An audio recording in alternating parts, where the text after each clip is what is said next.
இந்த மும்முனை போட்டி, 4 முனை போட்டி அப்படிலாம் சொல்றாங்களே, சரி அவங்கள பொறுத்த வரைக்கும் அப்படியே இருக்கட்டும். அதுல மாபெரும் மக்கள் சக்தியா நம்ம அணி ஒரு பக்கம், அடுத்து திமுக தலைமையில் மற்ற கூட்டணி கட்சிகள் ஒரு பக்கம், அடுத்து பாஜக தலைமையில் மற்றும் பலர்.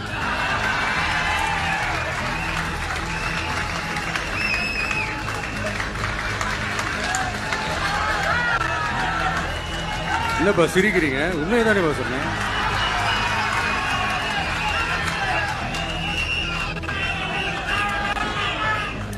ஸோ இப்படி எத்தனை சக்திகள் எத்தனை பேர் வந்தாலும் திமுகவை வீழ்த்துறதுக்கு மாபெரும் மக்கள் சக்தியான நம்மளால மட்டும்தான் முடியும்.